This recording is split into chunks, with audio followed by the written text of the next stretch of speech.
നമസ്കാരം, എല്ലാവർക്കും വീണ്ടും സ്വാഗതം. നമ്മൾ ഡിസ്കസ് ചെയ്തുകൊണ്ടിരിക്കുന്നത് 9ാം ക്ലാസ്സിലെ 4ാമത്തെ ചാപ്റ്ററായ പീരിയോഡിക് ടേബിളാണ്.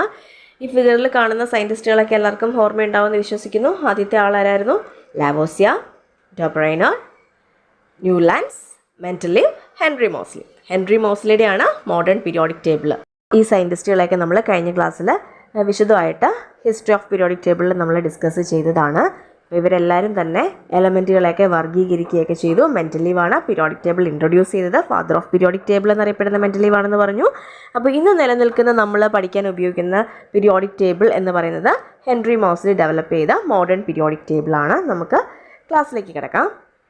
ഈ കാണിച്ചിരിക്കുന്നതാണ് മോഡേൺ പീരിയോഡിക് ടേബിൾ. ഇവിടെ ഹൊറിസോണ്ടലി ആൻഡ് വെർട്ടിക്കലി ധാരാളം കോളങ്ങൾ നിങ്ങൾക്ക് കാണാം.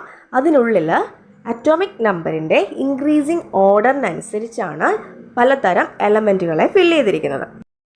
ഇലക്ട്രോൺ വിന്യാസവും പീരിയോഡിക് ടേബിളിലെ സ്ഥാനവും. ഒരു മൂലകത്തെക്കുറിച്ച് എന്തെല്ലാം വസ്തുതകളാണ് നമുക്ക് പീരിയോഡിക് ടേബിളിൽ നിന്ന് മനസ്സിലാക്കാൻ പറ്റുന്നത്? ഉദാഹരണത്തിന് നമുക്ക് കാർബൺ എടുക്കാം. കാർബണുമായി ബന്ധപ്പെട്ടുള്ള എന്തൊക്കെ കാര്യങ്ങളാണ് നമ്മൾ പീരിയോഡിക് ടേബിളിൽ നോക്കിക്കഴിഞ്ഞാൽ നമുക്ക് മനസ്സിലാക്കാൻ പറ്റുന്നത്?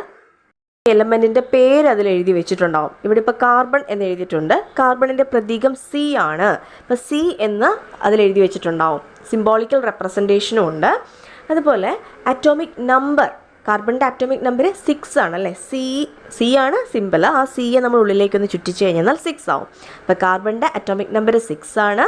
ഇലക്ട്രോണിക് കോൺഫിഗറേഷനും അതിൽ എഴുതിയിട്ടുണ്ട് 2, 4. അപ്പോൾ എന്തൊക്കെ കാര്യങ്ങളാണ് പീരിയോഡിക് ടേബിളിൽ നമുക്ക് ഡയറക്റ്റ് മനസ്സിലാക്കാൻ പറ്റുന്നത്? ആ എലമെൻറ്റിൻ്റെ പേര്, അതിൻ്റെ പ്രതീകം, അറ്റോമിക് നമ്പർ, ഇലക്ട്രോണിക് കോൺഫിഗറേഷൻ. ഇനി നോക്കുക, ഗ്രൂപ്പ് എന്താണെന്നും പീരീഡ് എന്താണെന്നും നമ്മൾ കഴിഞ്ഞ ക്ലാസ്സിൽ ജസ്റ്റ് ഒന്ന് പറഞ്ഞു വെച്ചിട്ടുണ്ടായിരുന്നു.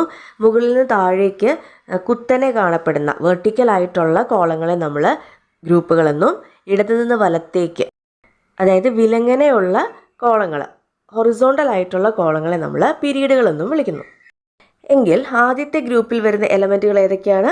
Hydrogen, lithium, sodium, potassium, rubidium, caesium, francium. ആദ്യത്തെ ഗ്രൂപ്പ് എലമെൻറ്റുകൾ പറയുന്ന പേരാണ് ആൽക്കലി മെറ്റൽസ് എന്ന് പറയുന്നു. ഇവയുടെ സ്വഭാവം എല്ലാം ഒരുപോലെയാണ്. ഈ ഗ്രൂപ്പിൽ വരുന്ന എലമെൻറ്റുകളുടെ എല്ലാം സ്വഭാവം ഒരുപോലെയാണ്. First group elements are called alkali metals. First ഗ്രൂപ്പിനേക്കാൾ ഉപരി ഫാമിലി എന്ന് തന്നെയാണ് ഇവരെ പറയുന്നത് കേട്ടോ. കാരണം ഒരേ സ്വഭാവം വരുന്നത് കൊണ്ട് എല്ലാവർക്കും. അങ്ങനെയെങ്കിൽ എത്ര ഗ്രൂപ്പുകളുണ്ട് എന്നൊന്ന് എണ്ണി നോക്കിക്കേ. താഴോട്ട് എണ്ണി നോക്കിയേ. ഹൈഡ്രജൻ അടങ്ങുന്ന ഒരു ഗ്രൂപ്പ്, ബെർലിയം അടങ്ങുന്ന രണ്ടാമത്തെ ഗ്രൂപ്പ്, സ്കാൻഡിയം അടങ്ങുന്ന മൂന്നാമത്തെ ഗ്രൂപ്പ്, ടൈറ്റാനിയത്തിൻ്റെ 4, vanadium 5, chromium 6, manganese 7, iron 8, cobalt 9, nickel 10, copper 11, zinc 12, ബോറോണിൻ്റെ group 13, carbon 14, nitrogen 15, oxygen 16, fluorine 17, helium 18. അങ്ങനെയാണെങ്കിൽ പീരീഡുകൾ എത്ര എണ്ണം ഉണ്ടെന്ന് നോക്കിക്കേ. ഹൊറിസോണ്ടൽ ആയിട്ടുള്ള കോളംസ് ആണ് അല്ലേ. ഹൈഡ്രജനും ഹീലിയമും അടങ്ങുന്ന ഫസ്റ്റ് പീരീഡ്. പിന്നെ രണ്ടാമത്തെ പീരീഡിലോ lithium, beryllium, boron, carbon, nitrogen, oxygen, fluorine, neon. അങ്ങനെ 8 എലമെൻറ്റുകളാണ് രണ്ടാമത്തെ പീരീഡിലുള്ളത്. മൂന്നാമത്തെ പീരീഡിലോ അവിടെയും 8 എണ്ണമാണുള്ളത്. ഏതൊക്കെയാണ്? Sodium, magnesium, aluminium, silicon, phosphorus, sulphur, chlorine, argon. അങ്ങനെ 8 എണ്ണമാണ് മൂന്നാമത്തെ പീരീഡിലും വരുന്നത്. അപ്പോൾ ആദ്യത്തെ പീരീഡിൽ 2 എലമെൻറ്റുകളാണുള്ളത്, ഹൈഡ്രജനും ഹീലിയവും. രണ്ടാമത്തെയും മൂന്നാമത്തെയും പീരീഡുകളിൽ 8 എലമെൻറ്റുകൾ വീതമാണുള്ളത്. ബാക്കി താഴോട്ടുള്ള പീരീഡുകളിലെല്ലാം തന്നെ 18 എലമെൻറ്റുകൾ വീതവും ഉണ്ട്. അങ്ങനെ വലത്തോട്ട് നമ്മൾ ഹൊറിസോണ്ടൽ റോസ് എല്ലാം എണ്ണിക്കഴിയുമ്പോഴത്തേക്ക് എത്ര എണ്ണം ഉണ്ട്? 7 പീരീഡുകൾ നമുക്ക് കിട്ടുമല്ലേ. അതിൽ തന്നെ 6ാമത്തെയും 7ാമത്തെയും പീരീഡുകളുടെ കണ്ടിന്യൂവേഷൻ തന്നെയാണ് താഴെ സെപ്പറേറ്റ് ആയിട്ട് 2 റോസിൽ കൊടുത്തിരിക്കുന്നത്. അതിനെക്കുറിച്ച് നമ്മൾ ഡീറ്റെയിൽ ആയിട്ട് പിന്നീട് ഡിസ്കസ് ചെയ്യുന്നതായിരിക്കും. അപ്പോൾ പീരിയോഡിക് ടേബിളിൽ ഹൊറിസോണ്ടൽ ആയിട്ടുള്ള റോസുകളാണ് പീരീഡുകൾ എന്ന് പറയുന്നത്. 7 പീരീഡുകളുണ്ട്. അതുപോലെ വെർട്ടിക്കൽ ആയിട്ടുള്ള കോളംസിനെയാണ് നമ്മൾ ഗ്രൂപ്പ് എന്ന് പറയുന്നത്. 18 ഗ്രൂപ്പുകളാണ് പീരിയോഡിക് ടേബിളിലുള്ളത്. ഇവിടെ നോക്കുക, നമ്മളിപ്പോൾ ഡിസ്കസ് ചെയ്ത കാര്യങ്ങളൊക്കെ തന്നെയാണ് ചോദിച്ചിരിക്കുന്നത്. ആകെ പീരീഡുകളുടെ എണ്ണം എത്രയാണ്? 7. ഏറ്റവും ചെറിയ പീരീഡ് ആദ്യത്തെ പീരീഡ് അല്ലെ, ഫസ്റ്റ് പീരീഡാണ്. മൂന്നാം പീരീഡിലുള്ള മൂലകങ്ങളുടെ എണ്ണം എന്ന് പറയുന്നത് 8 ആണ്. ആകെ ഗ്രൂപ്പുകളുടെ എണ്ണം 18. പീരിയോഡിക് ടേബിളിൽ സമാന ഗുണമുള്ള മൂലകങ്ങളാണ് ഒരേ ഗ്രൂപ്പിൽ ഉൾപ്പെടുത്തിയിരിക്കുന്നത്. ഓരോ ഗ്രൂപ്പിലുമുള്ള മൂലകങ്ങളുടെ പ്രത്യേകത എന്താണ്? അവയുടെ ഗുണങ്ങൾ സമാന ഗുണങ്ങളായിരിക്കും. ഇനി നോക്കുക, പീരിയോഡിക് ടേബിളിലെ ആദ്യത്തെ ഗ്രൂപ്പിൽ വരുന്ന മൂലകങ്ങൾ ഏതൊക്കെയാണ്? Hydrogen, lithium, sodium, potassium, rubidium, caesium, francium. ഇവയുടെ എല്ലാം അറ്റോമിക് നമ്പറും ഇലക്ട്രോൺ വിന്യാസവും തന്നിട്ടുണ്ട്. ഹൈഡ്രജൻ്റെ അറ്റോമിക് നമ്പർ 1 ഒരു ഷെല്ലേ ഉള്ളൂ, ഒരു ഇലക്ട്രോണും. ഇനി ലിഥിയം ആണെങ്കിലോ 3 ആറ്റോമിക് നമ്പർ, 2 ഷെല്ലുകളിലായിട്ട് ഇലക്ട്രോണിനെ അറേഞ്ച് ചെയ്തിരിക്കുന്നു. അല്ലെ, ആദ്യത്തെ ഷെല്ലിൽ 2 ഇലക്ട്രോണും രണ്ടാമത്തെ ഷെല്ലിൽ 1 ഇലക്ട്രോണും. അങ്ങനെ താഴേക്ക് നമ്മൾ നോക്കിക്കഴിഞ്ഞാൽ എല്ലാ എലമെൻറ്റുകളുടെയും ഔട്ടർ മോസ്റ്റ് ഷെല്ലിൽ എത്ര ഇലക്ട്രോണാണുള്ളത്? 1 ഇലക്ട്രോൺ വീതമാണ് എല്ലാ എലമെൻറ്റിൻ്റെയും ഔട്ടർ മോസ്റ്റ് ഷെല്ലിലുള്ളത്. അതായത് ഒന്നാമത്തെ ഗ്രൂപ്പിലെ എലമെൻറ്റുകളുടെ എല്ലാം തന്നെ ഔട്ടർ മോസ്റ്റ് ഷെല്ലിലെ ഇലക്ട്രോണിൻ്റെ എണ്ണം 1. അങ്ങനെയാണെങ്കിൽ ഒന്ന് ഓർത്ത് പറഞ്ഞ്, കെമിക്കൽ ബോണ്ടിങ്ങിൻ്റെ ചാപ്റ്ററിൽ നമ്മൾ പഠിച്ചിട്ടുള്ള ഇലക്ട്രോൺ കോൺഫിഗറേഷനൊക്കെ ഔട്ടർ മോസ്റ്റ് ഷെല്ലിൽ 1 ഇലക്ട്രോണാണ് ഉള്ളതെന്നുണ്ടെങ്കിൽ അവ എന്ത് പ്രോപ്പർട്ടി ആയിരിക്കും കാണിക്കുക? ആ ഒരു ഇലക്ട്രോണിനെ വിട്ടുകൊടുക്കാനുള്ള പ്രോപ്പർട്ടി ആയിരിക്കും അത് കാണിക്കുക. അങ്ങനെയാണെങ്കിൽ ഒന്നാമത്തെ ഗ്രൂപ്പിലുള്ള ആൽക്കലി മെറ്റൽസൊക്കെ ഏത് തരം ബോണ്ടിങ്ങിൽ ഏർപ്പെടാനായിരിക്കും ടെംപ്റ്റേഷൻ കാണിക്കുക? അയണിക് ബോണ്ടിങ്ങിൽ ഏർപ്പെടാനായിട്ടുള്ള ടെംപ്റ്റേഷൻ ആയിരിക്കും കാണിക്കുക. ഒരു ഇലക്ട്രോണിനെ വിട്ടുകൊടുത്ത് അതിൻ്റെ ഒക്ടറ്റ് കംപ്ലീറ്റ് ചെയ്യാനായിട്ട് അത് ശ്രമിക്കും. ഇവിടെ നടക്കുന്നത് ഇലക്ട്രോണിൻ്റെ ട്രാൻസ്ഫർ ആണ്, അല്ലെ, കൈമാറ്റം ചെയ്യപ്പെടുകയാണ്, കൊടുക്കലും വാങ്ങലുമാണ് നടക്കുന്നതുകൊണ്ട് ഇത് അയണിക് ബോണ്ടിങ്ങിലായിരിക്കും ഏർപ്പെടുക. ഒന്നാം ഗ്രൂപ്പിൽപ്പെട്ട മൂലകങ്ങൾ പൊതുവെ ഒരേ രാസഗുണം പ്രകടിപ്പിക്കുന്നതിനുള്ള കാരണം ഇത് തന്നെയാണ്. അതിൻ്റെയും ഔട്ടർ മോസ്റ്റ് ഷെല്ലിലുള്ള ഇലക്ട്രോണിൻ്റെ എണ്ണം 1, വിട്ടുകൊടുത്ത് അയണിക് ബോണ്ടിങ്ങിൽ ഏർപ്പെടാനുള്ള പ്രവണതയാണ് കാണിക്കുന്നത്. അങ്ങനെയാണെങ്കിൽ നമുക്ക് രണ്ടാമത്തെ ഗ്രൂപ്പിലെ എലമെൻറ്റുകളുടെ പ്രത്യേകത നോക്കാം. ഈ സെക്കൻഡ് ഗ്രൂപ്പ് എലമെൻറ്റുകൾ പൊതുവെ അറിയപ്പെടുന്നത് ആൽക്കലൈൻ എർത്ത് മെറ്റൽസ് എന്നാണ്. ആൽക്കലൈൻ എർത്ത് ലോഹങ്ങൾ എന്ന് പറയും. അതിൻ്റെ അകത്ത് 1-2 എക്സാമ്പിൾസ് നമുക്ക് നോക്കാം. Beryllium atomic number 4, electronic configuration 2, magnesium എടുത്താലോ ആറ്റോമിക് നമ്പർ 12, ഇലക്ട്രോണിക് കോൺഫിഗറേഷൻ 2, 8, 2. അപ്പോൾ ഇവയുടെ രണ്ടിൻ്റെയും ഔട്ടർ മോസ്റ്റ് ഷെല്ലിൽ എത്ര ഇലക്ട്രോൺ ആണുള്ളത്? 2 ഇലക്ട്രോൺ വീതമാണ് ഉള്ളതല്ലേ. അപ്പോൾ മൂലകങ്ങളുടെ രാസഗുണങ്ങൾക്ക് അടിസ്ഥാനം അവയുടെ ബാഹ്യതമ ഷെല്ലിലെ ഇലക്ട്രോണുകളുടെ എണ്ണമാണ്. അതിനാൽ ഒരേ ഗ്രൂപ്പിൽ ഉൾപ്പെടുന്ന മൂലകങ്ങൾ രാസഗുണങ്ങളിൽ സാദൃശ്യം കാണിക്കുന്നു. മൂലകങ്ങളുടെ രാസഗുണങ്ങൾക്ക് കാരണമാകുന്നത് ഔട്ടർ മോസ്റ്റ് ഷെല്ലിലെ ഇലക്ട്രോണുകൾ എത്ര എണ്ണമുണ്ട് എന്നുള്ളതിൻ്റെ അടിസ്ഥാനത്തിലാണ്. ഇങ്ങനെയൊക്കെ ആണെങ്കിൽ ഗ്രൂപ്പ് നമ്പരും ബാഹ്യതമ ഷെല്ലിലെ ഇലക്ട്രോണുകളുടെ എണ്ണവും തമ്മിൽ എന്തെങ്കിലും ബന്ധം കാണുന്നുണ്ടോ?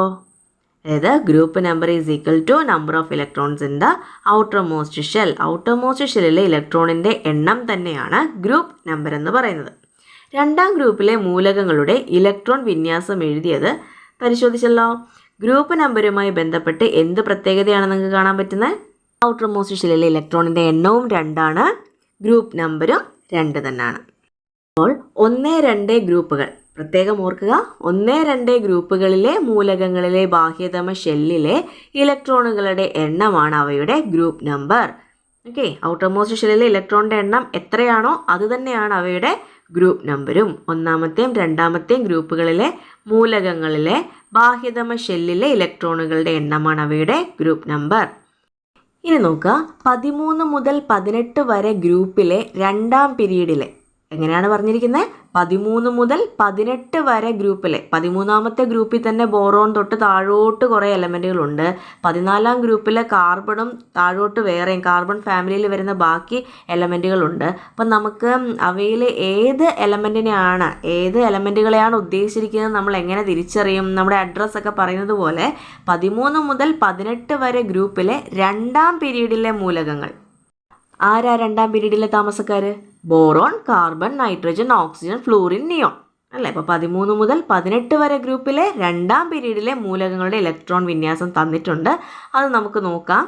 ആദ്യത്തേത് ബോറോൺ ആണ്. ബോറോണിൻ്റെ ഇലക്ട്രോണിക് കോൺഫിഗറേഷൻ 2, 3. ഔട്ടർ മോസ്റ്റ് ഷെല്ലിലെ ഇലക്ട്രോണിൻ്റെ എണ്ണം 3. അപ്പോൾ ഗ്രൂപ്പ് നമ്പർ 3 വരേണ്ടതാണ്. പക്ഷേ എത്രയാണ് group number? 13. Carbon electronic configuration 2, 4. Outermost ഷെല്ലിലെ ഇലക്ട്രോണിൻ്റെ എണ്ണം 4, group number 14. Nitrogen 2, 5. Group number 15.